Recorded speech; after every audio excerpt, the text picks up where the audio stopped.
Convido os irmãos ao livro de Gênesis, no primeiro capítulo, o primeiro versículo.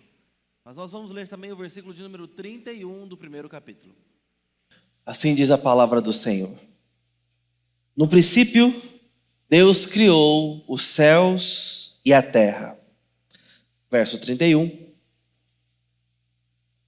Deus viu tudo o que havia feito, e eis que era muito bom. Houve tarde e manhã o sexto dia. Essa é a palavra do Senhor. Vamos buscar a presença de Deus em oração. Deus bendito, nós nos colocamos na presença do Senhor, diante da Tua palavra, e precisamos do Senhor agora iluminação. Carecemos que o Senhor fale conosco, que o Senhor nos exorte, nos encoraje, também nos dê esperança através da Tua palavra. Te pedimos que os Teus desígnios nos alcancem, ó Deus.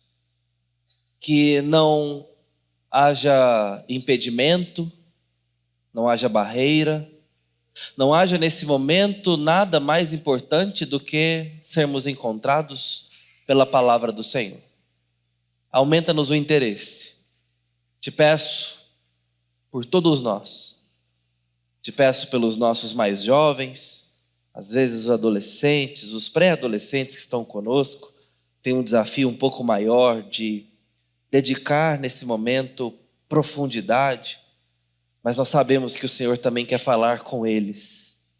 Te pedimos pelos mais velhos e pelos mais novos, fala conosco, nos dê interesse na palavra do Senhor, porque todos nós precisamos ser tocados pelo Senhor. Assim, ó Deus, te peço misericórdia nessa hora, em nome de Jesus, amém.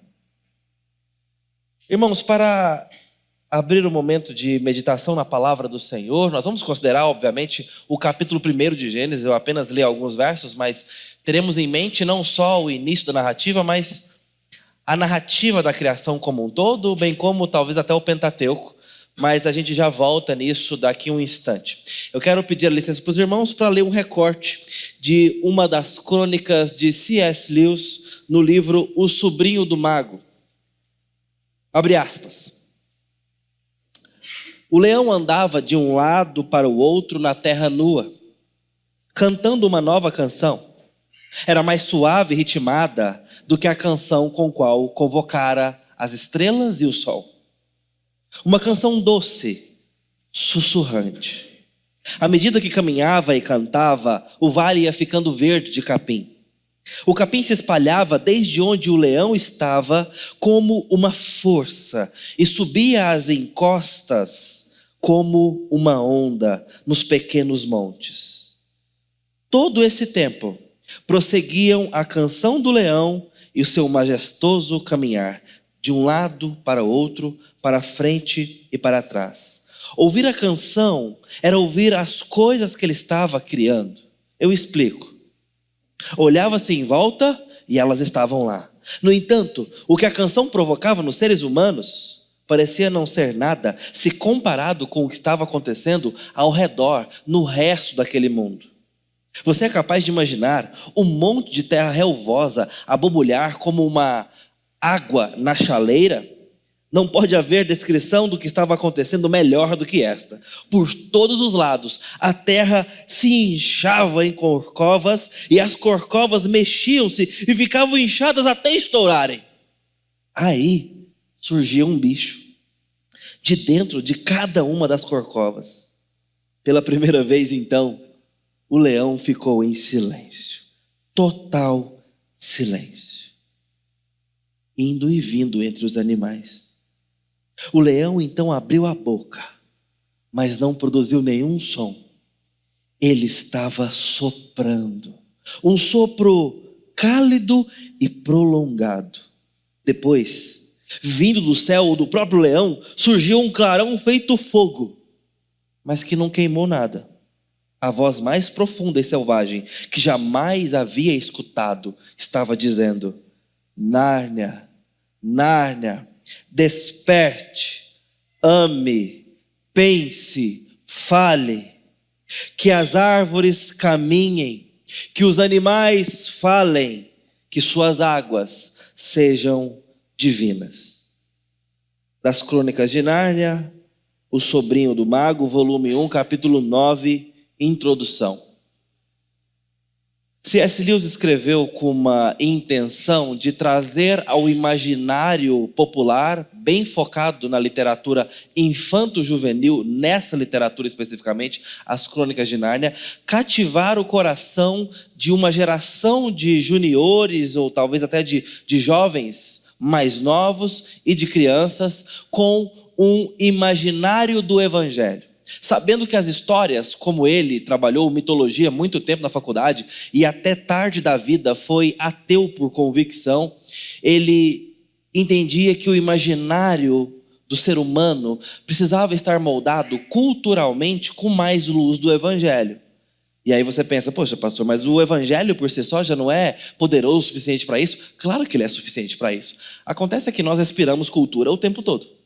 Nós sorvemos e absorvemos de tudo que nos cerca, seja dos romances agora de dorama, ou mesmo das ações de super-herói que tem no cinema, que tomou conta do cinema nas últimas décadas, ou mesmo o seu saudoso Jean-Claude Van Damme, lembra? Que apanhava até e depois ele dava um jeito. Pois bem, tudo isso faz parte da nossa cultura. E a gente absorve, eu estou falando do mundo cinematográfico, ou mesmo novelesco, para falar sobre aquilo que a gente consome de peça cultural. Mas poderia estar falando das letras, do que a gente lê, do que a gente escuta, das músicas, da dança, da cultura como um todo. E a gente então absorve cultura, a gente interage com a cultura, a gente até promove cultura. O fato é que nós não somos seres aculturados, nós somos seres completamente imersos numa cultura e nela nós temos tentáculos e estamos respirando o ar que é produzido. E o nosso imaginário vai sendo formado com os filmes que assistimos para mero relaxamento, ou mesmo o futebol que gostamos de assistir, ali o Brasileirão, ou seja lá o que você assiste, você está ali descansando. O homem tem a caixinha do nada com o telefone, com o controle na mão, não é? Ele vai passando ali, não está pensando em muita coisa e não necessariamente está absorvendo um conteúdo. Mas está. Porque até essa caixinha do nada está ocupada com cultura. Nós somos seres que temos um imaginário formado. Quem são suas referências? Qual é o seu padrão de masculinidade, de heroísmo ou de feminilidade? Sabe de onde vem esse padrão? Muitas vezes é formado pela cultura e menos pelo Evangelho. Nossas crianças nesse momento são expostas mais à galinha pintadinha ou à Peppa Pig ou a Moisés, lá do livro de Êxodo. Fala a verdade, na sua casa, segunda a sexta-feira. É o Patrulha Canina ou é Davi e os seus salmos? O que mais os seus filhos têm assistido e visto? Então não me venha com essa conversa de que sim, o Evangelho não é melhor, pastor, do que ficar dando literatura cristã para criança. A gente tem que ser realista e não pode cair na hipocrisia. O fato é que o imaginário é importante para que nós lidemos com a saúde do que está no nosso coração. O Lewis ocupou o espaço de falar, eu vou produzir material cristão para apresentar o Evangelho e a figura de Cristo através de um leão, para que as crianças comecem a se familiarizar com a mensagem bíblica do Evangelho. Eventualmente elas serão discipuladas em casa, ou na igreja, ou em casa e na igreja, e elas reconhecerão uma figura que eu já apresentei no imaginário delas. Esse era o intuito dele. Ou, no mínimo, trazer boas histórias com a luz do Evangelho. Às vezes você tem pessoas, ou artistas, melhor dizendo, que temem a Deus e produzem arte. E ainda que as suas obras não sejam claramente evangélicas, não tem ali uma cruz desenhada, essa arte vai estar embebida com aquilo que temos para dar. Afinal de contas, a gente só dá o que tem. Se você não tem o Evangelho no coração, o seu trabalho não vai refletir do Evangelho. Se você não tem o Evangelho no coração, as suas palavras não vão refletir o Evangelho. Se você não ama Jesus, a sua atitude não vai refletir temor e amor a Jesus. Agora, se for o contrário, aquilo que você pôr a mão, por coerência, expirará o Evangelho, transpirará o Evangelho. Isso é suficiente para evangelização? Não, não é.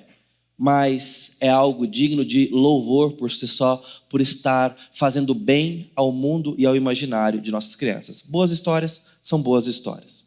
Mas tem uma história que não é fantasiosa. Essa que, na verdade, a peça de Lewis é apenas metáfora, é apenas rascunho, é apenas substrato, um suco espremido. Porque ele estava certamente embebido pela literatura de Gênesis, capítulos 1 e 2, ao narrar nesse livro, nessa crônica infantil, a criação de um país chamado Nárnia. E a sua beleza, na majestade do leão que cantava e chamava as coisas à existência. Esse leão, como eu disse, representava Cristo, e o Cristo das Escrituras foi aquele por meio de quem tudo que foi feito se fez. Por meio dele, para ele e também por ele. Literalmente, ele é quem pôs a mão na massa. O carpinteiro criou a madeira. Dá para entender a beleza disso? Jesus então chama, na narrativa dada a Moisés, a luz à existência, e ela então passa a brilhar. Jesus, ele dá ordens ao nada, e o nada se desfaz em coisa. E então ele vai povoando o vazio, ele vai agora dando corda no relógio do tempo, ao mesmo momento em que cria o tempo e o espaço, e tudo que existe, os luzeiros, os astros, a infinitude, os limites, as trevas, a luz, tudo. E uma atenção especial é dada a um planeta azulado. Não é o maior, nem sei se é o mais complexo, talvez, não sei, ninguém sabe. Mas o fato é que nesse planeta azulado, muito da sua obra criativa vai ser revelada. Não foi revelado acerca de outros planetas, nem outras galáxias, mas de uma forma um tanto quanto bruta, um tanto quanto resumida, é descrita em 2 capítulos bíblicos apenas. Que Deus então vai chamando à existência o espaço, o tempo, os animais, a fauna, portanto, a flora, e tudo que existe, até que por fim faz uma criatura que é dito se parece com ele, porque foi feita especialmente a sua imagem e semelhança. Do barro o faz, sopra nas suas narinas seu fôlego de vida, e agora a gente começa a conhecer a Deus, ao mesmo tempo em que o quadro que está sendo, entre aspas, pintado, nos mostra o planeta Terra, mais resumidamente na Pangeia, onde tem um jardim. Essa cena vai sendo pintada para nós de forma um tanto quanto grosseira. Isso não é pejorativo, é apenas para falar do resumo que nós temos aqui e não do detalhamento. Mas ao mesmo tempo em que nós vamos vendo as criaturas, vamos vendo os traços do Criador. As suas pinceladas acabam por revelá-lo um pouco. E agora, quando ele faz a criatura humana, a sua imagem e semelhança, fica cada vez mais claro quem é o autor por trás. Ele se parece, ele se acomoda, e acomoda de tal forma que não fica tão apenas explícito um pouco do seu caráter, um pouco do jeito dele, mas também fica demonstrado para nós um pouco do seu plano. O que ele está querendo com o que está fazendo? Por que ele abandona a solidão, se é que Deus, trino ou triuno, pode estar só? Por que ele abandona o vazio e agora vem compartilhar da sua glória com criatura? Porque ele não apenas cria com criatividade, mas cria criativos. Ele chama agora o homem a dar nome aos animais e abençoa o nome que dá e diz: é isso, assim será. E Adão governe, reine nesse lugar. Mas ele agora se acomoda e diz o texto que ele anda pelo jardim. Um Deus que não tem pernas, um Deus que nunca se encarnou, um Deus que não é gente como a gente, anda e se encontra com o homem, num determinado horário. O Deus eterno, fora do tempo, para além do tempo, criador dos limites, das referências, marca horário com o ser humano. E ali todos os dias, diz o texto, a viração do dia é o horário. Naquele local, ao pé de uma árvore, é o local. E eles se encontram para conversar sobre a vida, para lhe ensinar sobre as coisas, lhe ensinar o homem como ser gente, como ser homem, e assim você vai tendo o início da história e conhecendo um pouco tanto o Criador do seu jeito e também do que ele pretende com tudo que fez. Não ficou claro a você o que ele está pretendendo? Ele fez um mundo e o habitou para habitar nele também. E não habitar como quem simplesmente contempla ou é contemplado. Ele interage. Ele quer ter diálogo, ele quer ter convivência. A Bíblia chama isso de comunhão. E também de tabernaculação. Essa palavra estranha tem a ver com habitar como quem está em casa, como quem está à mesa, como quem está na sala de estar, como quem está com a mesa posta. Tabernacular é fazer morada, mas como quem mora, não como quem passa, ou como quem repousa apenas, como quem vive em algum lugar, como quem interage com o espaço. Tabernacular é pertencimento. Deus quer tabernacular com o homem. Ele quer ter comunhão com a criatura. Mas a gente sabe que algumas coisas são poderosas o suficiente para nos tirar da comunhão com Deus. O nome dessa coisa é pecado. E o pecado entra na vida e na existência. E tira o ser humano da presença de Deus. O que acontece a partir daqui é que o plano parece ter dado completamente errado e aquela ideia de beleza e comunhão sai, me entenda, porta afora do jardim para não voltar mais. Tudo falhou. A natureza agora é amaldiçoada, lhe dá trabalho, lhe dá suor, lhe dá custo, não meramente trabalho, mas um trabalho custoso. O homem tem que sair agora, ele vai sofrer para gerar sustento. A vida vai ser penosa. As dores de parto nos lembrarão disso. A pena da lida cotidiana nos lembrará disso. Os nossos limites, os nossos pecados. A nossa vontade de fazer o bem, a nossa incompetência de fazer o bem nos lembrará disso. E, sobretudo, a nossa vontade de inclinação de fazer o mal. Isso sim, vai escancarar nas nossas faces que alguma coisa de muito errado aconteceu com o universo. Talvez em algum momento você e eu percebemos que alguma coisa estava errado com tudo que existe e que esse erro e que esse sistema quebrado habitava em nós, porque nós também nos entendemos mais cedo ou mais tarde quebrados, precisando de reparo, precisando de algo profundamente cirúrgico lá dentro, porque nós somos maus e precisamos de alguém que é bom. Nós somos falhos e precisamos de um santo. Nós estamos fragmentados e precisamos de um que é inteiro, que é todo e que tudo fez. O Antigo Testamento vai nos dar exatamente isso. Um Deus que se revela, um Deus que vai em busca do ser humano, um Deus que não desperdiça a criatura, mas a instrumentaliza para buscar a criatura. Assim ele chama Noé, assim ele chama Abraão, Isaac, Jacó, José. E é justamente nesse foco da Escritura que você percebe que algumas perguntas importantes precisam ser feitas. Guarde o nome de José e dos patriarcas para eu fazer algumas perguntas para você entender a narrativa de Gênesis da forma correta. O que esse livro quer nos comunicar?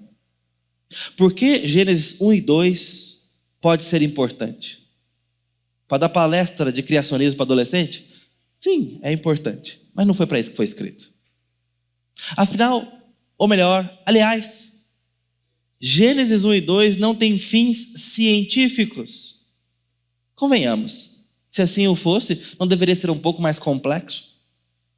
Não deveria ser um pouco mais detalhado? Um pouco mais explicativo e quem sabe até argumentativo? Você percebeu algum argumento aqui?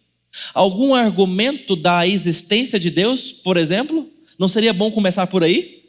Porque de cara já somos apresentados a um Deus que existe, todo-poderoso, criando. Ei, calma. Não é assim aqui na ciência. Quem é Deus? E quem criou ele? E de onde ele veio? E que história é essa de no nada? Que vazio? Como assim sem forma? Defina-se sem forma. O que você quer dizer com pairava? E assim por diante. Obviamente que a narrativa de Gênesis 1 e 2 não é para fins científicos. A gente pode até relacionar os nossos bons cientistas cristãos, eles fazem um bom uso de Gênesis 1 e 2 para mostrar a coesão entre ciência e escritura. Louvado seja o Senhor e glorificado seja Ele por isso. Mas isso não faz com que o propósito de Gênesis 1 e 2, bem como o livro de Gênesis, ou do livro de Gênesis, o ser científico. Não é. É uma literatura grosseira, bruta, vai direto ao ponto, com grandes saltos. De repente falou que passou um dia e o universo foi criado. Passou 2 dias e planetas agora já começam a ser habitados. Passam-se 6 dias e está tudo pronto, sem detalhes. A gente até se maravilha com o que nos é dado, mas você há de concordar comigo. Tem muitas perguntas que ficam no ar. Isso não dá descrédito ao texto, só a nossa curiosidade, que é maior do que o que nos foi dado. Então, para que esse texto foi escrito? Para que ele está aqui? Bom, não é para esse fim, e muitas vezes a gente usa assim. É para mostrar que a vida é criacionista, ou melhor, que nós devemos entender a vida de um ponto de vista criacionista, ou seja, a vida foi criada. Olha, talvez já começou a esquentar, mas a bem da verdade, algumas perguntas que de fato devemos fazer a todos os textos bíblicos, e ela não é menos importante para o primeiro deles, é para quem primeiramente esse texto foi escrito. Em outras palavras, quem foram os primeiros leitores de Gênesis? Já parou para pensar nessa pergunta? Já buscou essa resposta? Quem foram os primeiros leitores? Certamente não foi um goianiense. Não foi um roedor de piqui do ano de 2024. Tá, eu sei que você não come piqui, não é esse o ponto. Me entenda. Quem foram os primeiros leitores de Gênesis? Já parou para pensar nisso? Bom, vamos atrás do autor. Não há sérias dúvidas na academia teológica para duvidar de que Moisés foi o redator de Gênesis. Pelo menos quem manipulou a esmagadora maioria do texto. Até o seu final, praticamente. De todo o Pentateuco, inclusive. Pastor, mas não narra lá a morte dele? Então, a Bíblia é comum que nós tenhamos editores no processo da formação do texto. Então, certamente, nós tivemos a presença de redatores no texto bíblico. Mas, talvez, a gente tenha a figura sucessória ali de Moisés na entrada de Canaã para essa questão. Talvez. O texto não nos dá ênfase nisso, mas a verdade é que nós não temos sérias razões para duvidar de que esse texto seja atribuído a Moisés. E Moisés morre sem entrar em Canaã. Ele tem que ter escrito esses livros nesse período de transição, para que o povo entre em Canaã com seus 3 sermões em mãos, pelo menos chamado Pentateuco. Deuteronômio. Porque aquilo ali vai ser base para a regência, para o assentamento do clã, para a formação familiar, para o adensamento da cidade futura, para a formação de identidade do povo. Esse, talvez, então, seja o alvo do livro de Gênesis. Esses leitores, aquele povo que está entrando em Canaã, que vai ser povo de Deus ali dentro, vai formar a futura Jerusalém, o povo de Deus que peregrinou no deserto. Se esse é o público leitor de Gênesis 1 e 2, você e eu começamos a perceber as razões para o texto de Gênesis 1 e 2 existir. Falar com esse povo em primeiro lugar. Agora, quem é essa gente? Está caminhando no deserto por quê? Porque estava escravo no Egito. Lembra que nós precisávamos dos patriarcas?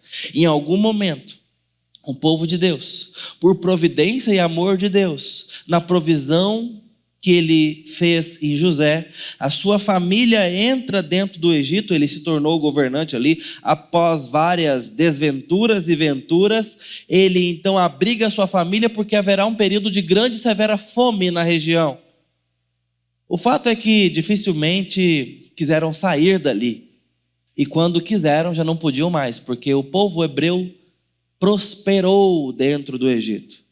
em algum momento foi tornado escravo dentro do Egito e continuou, de certa forma, prosperando mesmo escravo, crescendo numericamente, no mínimo, a ponto de o maior império da época, onde tínhamos a maior tecnologia, o maior desenvolvimento artístico, arquitetônico, de engenharia, de canalização, de construção, de medicina, de química, de botânica, e você pode aumentar essa lista.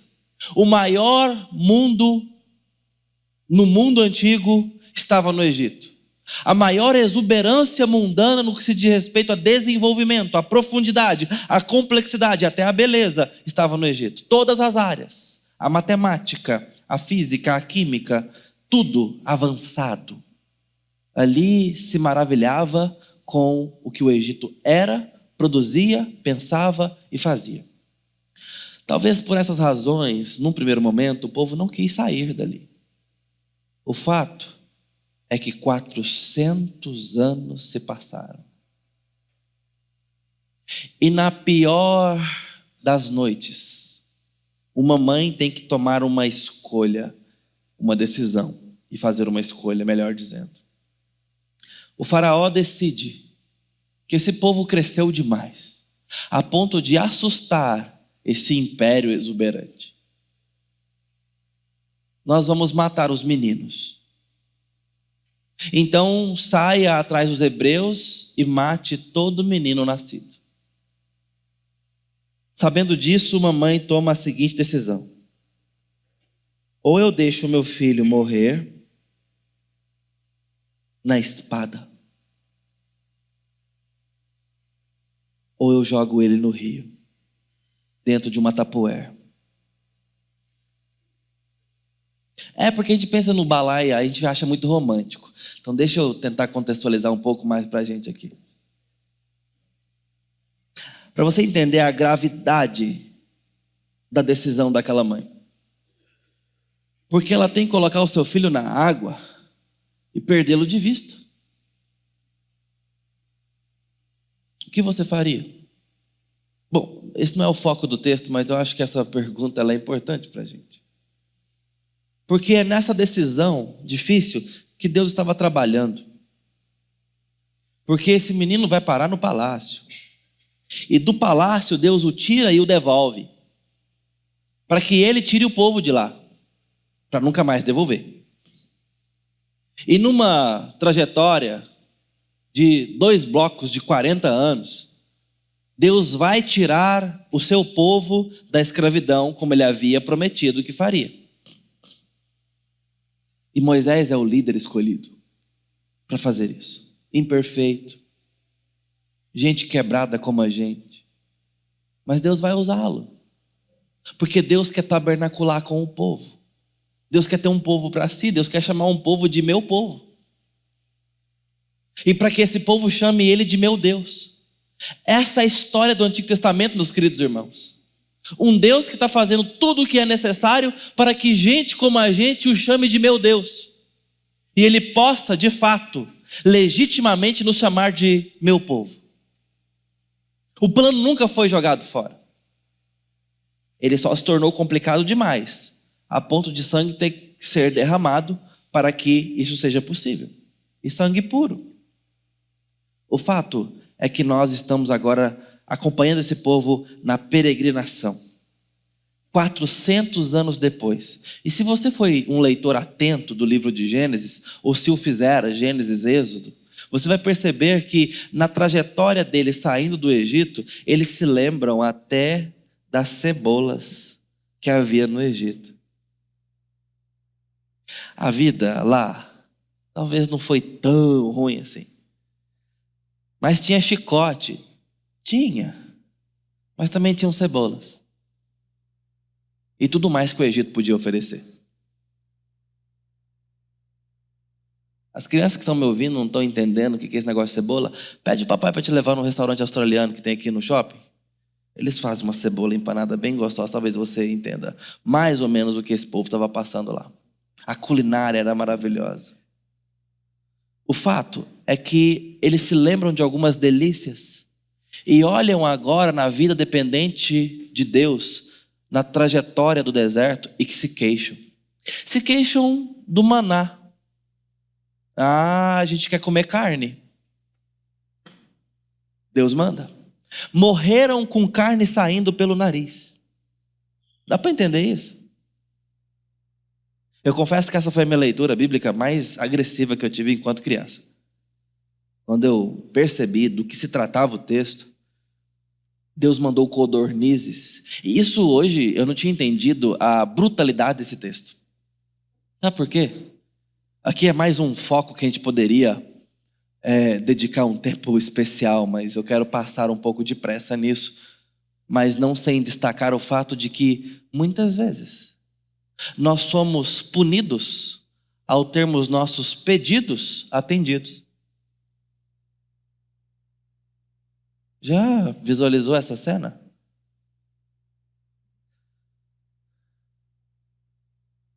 O nosso coração insatisfeito na dependência de Deus nos fará buscar outros alvos que não o de Deus na nossa vida. E sabe o que é mais assustador? Deus poderá nos atender. Pode. E isso não vai ser bom. Pastor, então tem que tomar cuidado até com o que eu busco? Até com a minha oração? Por suposto que sim. Nós somos responsáveis na nossa espiritualidade, na nossa busca. Não estar contente com a provisão de Deus e no rumo que Ele tem nos dado será perigosíssimo para a nossa vida. Muito perigoso. E é isso que está acontecendo aqui. Um povo que tem algo a ser tratado no coração, que a narrativa de Gênesis 1 e 2 pode tratar. A história complica um pouco mais. Chega um momento, eles param ao pé de um monte e Deus diz: eu quero falar com você, Moisés. Nós vamos instruir ainda de forma mais especial o povo. Deus quer transformar esse povo, lembra? Deus quer fazer esse povo ser parecido com Ele novamente. E aí Moisés sobe no monte. Deus fala com Moisés face a face. Moisés desce de lá com o rosto brilhando de glória. Uau!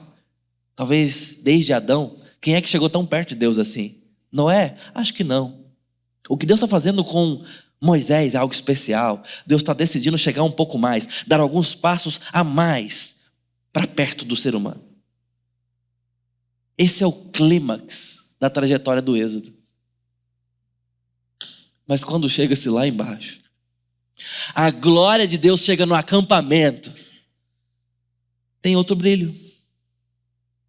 Um brilho horroroso de um bezerro tenebroso, disforme, tortuoso, feito de qualquer jeito, com qualquer forma, a partir dos brincos e dos colares.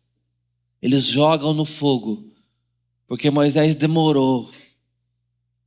Eles não têm intimidade com Deus, eles estão acostumados com deuses. Eles estão acostumados com ídolos, eles estão acostumados com ouro brilhando, eles adoram a gatos, eles adoram a bois, eles adoram o rio, eles adoram um homem que tem cabeça de águia e o sol sobre ela. Eles adoram os chacais do deserto, eles acostumaram-se com a idolatria, o politeísmo e também a adoração às coisas vistas e tocáveis. Eles se acostumaram a marcar o encontro com a divindade, porque ídolo a gente marca a abordagem, a gente marca o local de encontro. Um Deus, ele anda, ele diz onde vamos encontrar e quando vai ser e como será o encontro. Um Deus fala, um ídolo não. O povo de Deus, 400 anos depois, não tem uma identidade de povo de Deus, não tem uma identidade de um povo que pertence ao único Deus vivo. É o mundo que está no coração deles. E o mundo é o mundo do Egito. Eles não têm uma consciência teológica do Deus Yahvé. Eles só conhecem as coisas criadas e como elas são divinas, como elas são adoráveis. Por isso o Egito adora a natureza. Nós temos mais de 300 deuses no panteão egípcio, cada um deles representando uma coisa sagrada na natureza. Como eu disse, o rio, a força do chacal, os gatos, a sua habilidade, a sua sagacidade, a águia na sua imponência, na sua majestade, o sol como aquele que a todos dá vida, a agricultura e tantos outros setores importantes para a vida são adorados. Até as formas e formas são, de certa forma, reconhecidas como algo divino e adorável. Então é isso que está acontecendo aqui, e eu chamo a sua atenção para o fato de que o coração do povo de Deus precisa ser tratado em algo específico, e isso que está sendo tratado é o alvo de Gênesis 1 e 2. O autor Bryan Chapell escreve num dos seus maravilhosos livros sobre pregação, talvez o que mais me influenciou na minha trajetória, pregação cristocêntrica nesse assunto, ele diz que existe uma coisa chamada FCD, que nós precisamos prestar atenção sempre que estamos estudando a palavra de Deus, que é o foco da condição decaída. Preste atenção nisso. Toda literatura bíblica, a sua unidade de leitura, aquele texto completo que tem uma mensagem, não cada versículo, tem um FCD, um foco da condição decaída para o qual aquele texto mira, e o seu sentido é tratamento. O foco da condição decaída é como uma enfermidade para a qual a literatura bíblica é remédio. Uma imoralidade para a qual a literatura bíblica é repreensão, é demoção. Uma desesperança ou uma desilusão para a qual a literatura bíblica é esperança, é reversão, é ânimo, é encorajamento. O seu sentido único do texto aponta luz para algo na vida humana e em nós que decaiu, que caiu, que se corrompeu pelo pecado. Foco da nossa condição caída. Por exemplo, abre um parênteses aqui.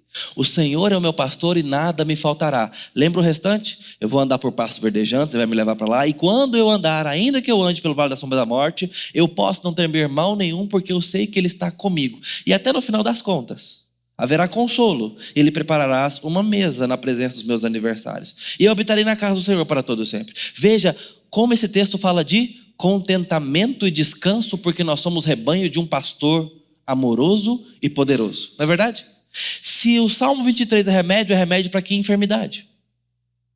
Ele é enfermidade para a gente que não reconhece em Deus pastoreio, para a gente que está ansiosa, para a gente que está se sentindo desamparada, para a gente que está se sentindo no vale da sombra da morte eternamente, para a gente que está com medo da vida.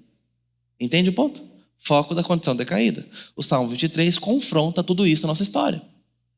Volte a Gênesis 1 e 2, onde narra-se a criação dos céus e da terra, e como Deus fez tudo pondo as mãos na massa para ter uma criatura consigo. Por que esses primeiros leitores precisam de Gênesis 1 e 2? O foco da condição decaída desses primeiros leitores é a idolatria.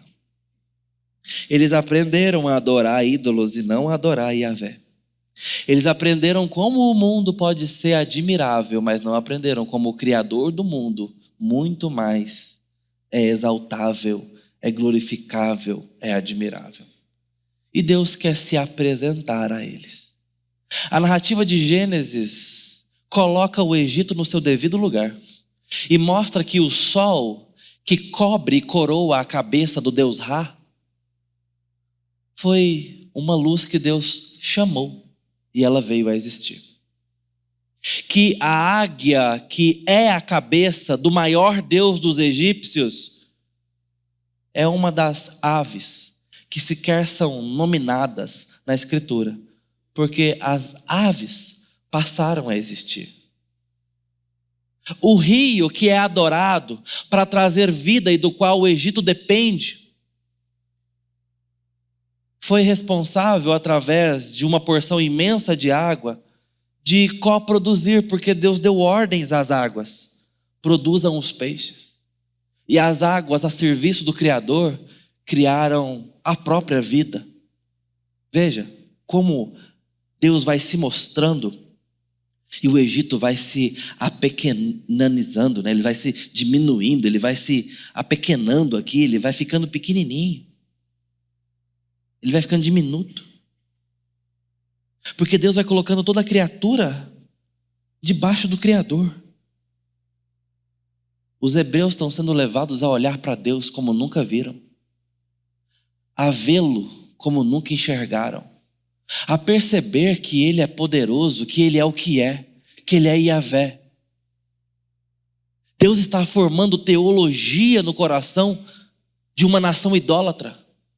Mas mais do que isso, Deus está formando um povo a partir de pessoas, fazendo uma nação a partir de indivíduos, formando um senso comunitário, porque eles agora começam a perceber que eles fazem parte de um plano maior, que eles pertencem historicamente a um Deus que um dia teve um plano de ter um povo para si.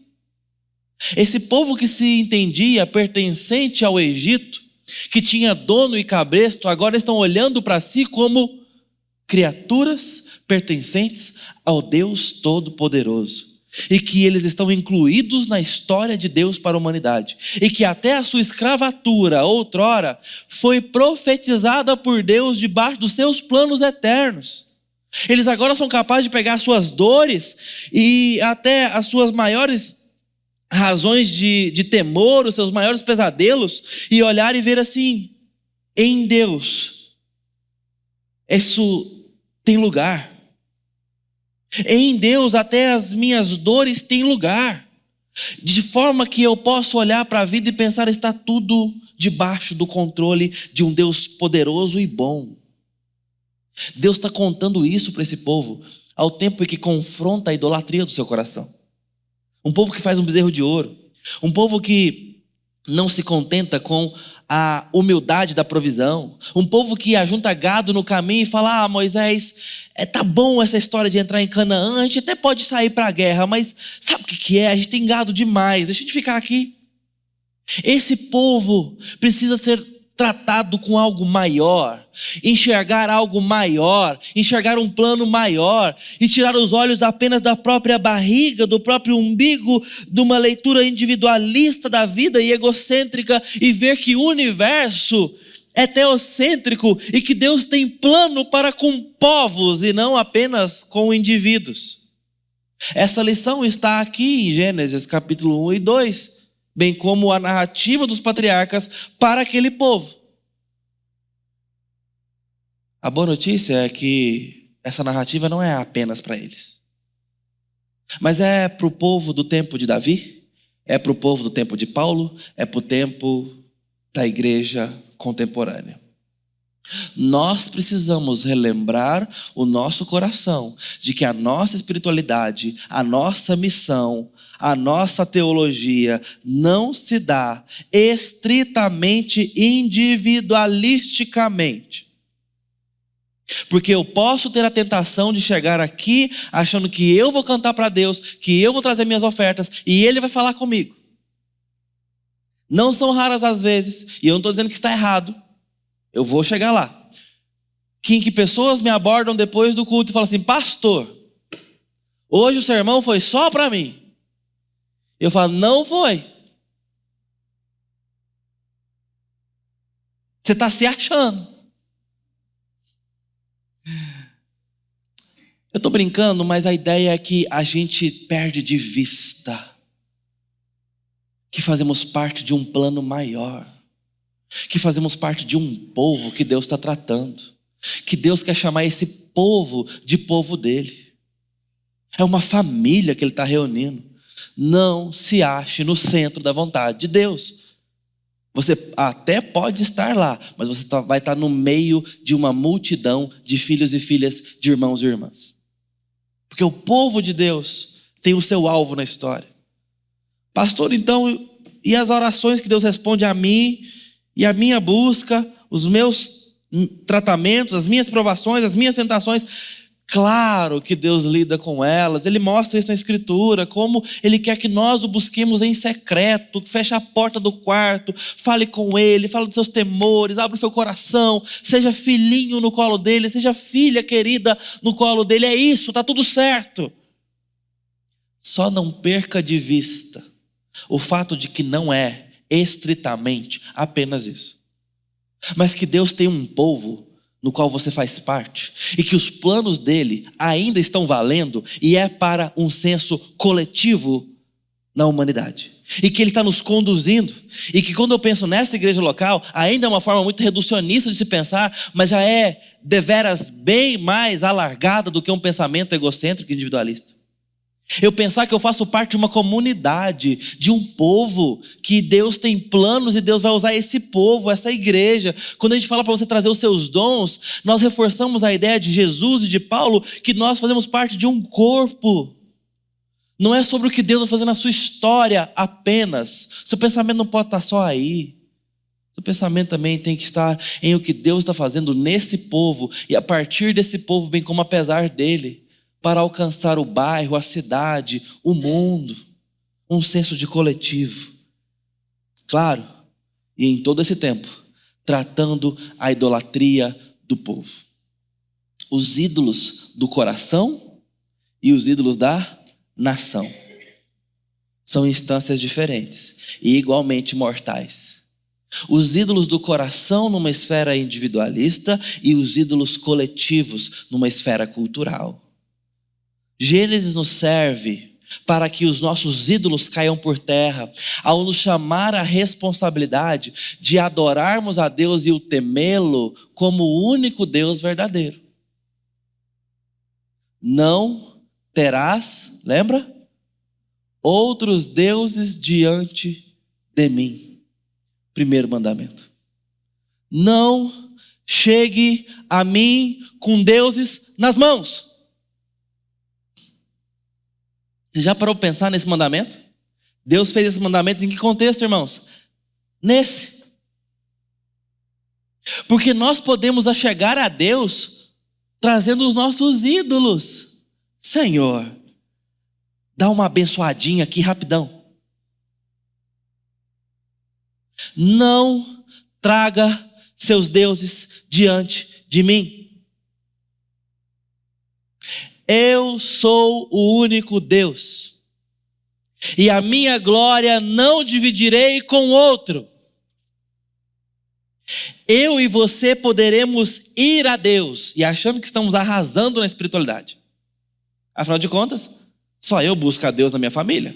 Meu irmão, olha lá, um incrédulo desviado. E a gente então se acha o máximo, porque a gente está orando. Mas você está levando ídolos para Deus. Deixa eu te falar uma coisa. E se Deus te der o que você está pedindo na sua idolatria? O que você acha que você vai receber? Vida? Vida? Prosperidade?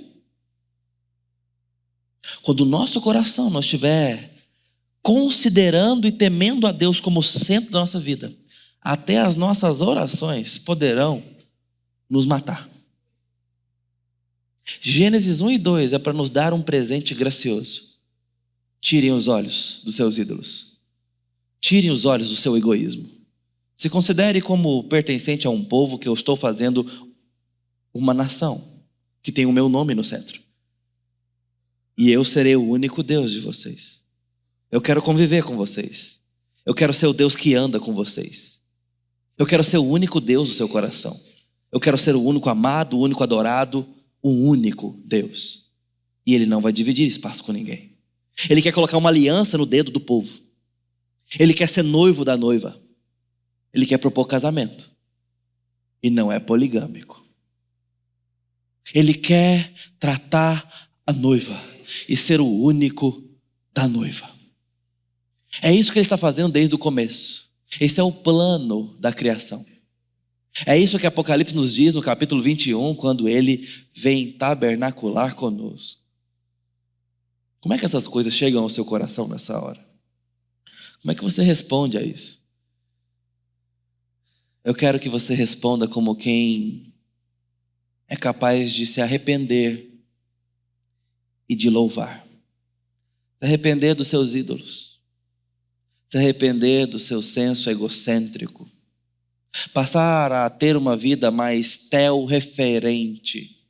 E pedir a Deus um louvor novo, que o agradece pela graça de Gênesis 1, versículo 1. Ele está se dando a conhecer para pessoas que não têm olhos para Ele, mas Ele está se dando a conhecer. E o fato de Deus ter tomado a iniciativa de falar com essas pessoas mostra que no princípio criou Deus a graça. Quando Adão saiu dali, é como se Deus estivesse dizendo: eu vou atrás de vocês. Deus foi atrás de mim e foi atrás de você. Deus nos encontrou. E Deus tem falado conosco porque Ele quer ter um relacionamento conosco. Se entrega a Ele. Ele está te buscando. Ele está buscando nós. A nós. Ele está nos enviando. Ele está nos tratando. Ele quer nos chamar de meu amado povo. Para que a gente o chame de nosso amado Deus. Nosso amado Deus. Deus. E não há outro. O nosso Deus. Que Deus se engrandeça nos seus olhos. No seu coração. Que Ele seja tratado como Deus. Acima de todos os deuses, acima de toda autoridade, acima do seu próprio eu, que Ele seja engrandecido e adorado, e que nós possamos nos contentar debaixo da sua provisão, quando Ele nos fizer caminhar. Que Deus abençoe a igreja e a nossa instrução na palavra, no nome santo de Jesus.